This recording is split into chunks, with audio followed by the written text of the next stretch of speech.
యుద్ధానికి వెళ్తున్నారా? వాహనాలకు అసహజ రంగులు ఎందుకు? ప్రజలను ఎందుకు ఇబ్బంది పెడతారు? హైడ్రా పైన హైకోర్టు ఘాటు వ్యాఖ్యలు. ఎఫ్టీఎల్ పైన విధాన నిర్ణయం తీసుకోవాలని ప్రభుత్వానికి సూచన.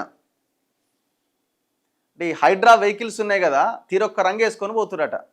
అంటే మేము వచ్చినాం చూడు రే అని భయపెడతట్టు. అదేందో నల్ల కలర్ వేసిరండి, నల్ల కలర్ వేసి మళ్ళీ స్కార్పియోలు ఇట్లా ఇట్లా రౌండ్ వేయగానే వాళ్ళకి గుండెల్లో దడ దడ మొదలైతే వచ్చారా వచ్చారా వచ్చారా అని దయ్యం వచ్చినట్టే. ఇప్పుడు అది మంచి పనికి పోతున్నట్టు లేదు అక్కడ. ఎందుకంటే కూలగొట్టేదాన్ని మాఫియాలు కూడా కొడతలేరు. సామాన్యులవి, ఇన్ఫ్లుయెన్స్ లేనోడిది, ఏ బలం లేనోడిది, చిన్న చిన్న డీవియేషన్ ఉన్నోడిది కూలగొడుతున్నారు. మొత్తం చెరువులనే కట్టినోడి మాత్రం టచ్ కూడా చేస్తలేరు. చెరువుల్లో ఆక్రమణల తొలగింపు, ప్రభుత్వ స్థలాల పరిరక్షణ నేపథ్యంలో ప్రజలను ఎందుకు ఇబ్బంది పెడతారు? చర్యలు తీసుకునే సమయంలో హడావుడి లేకుండా నెమ్మదిగా పని చేసుకోలేరా అంటూ బుధవారం హైకోర్టు హైడ్రాను ప్రశ్నించింది.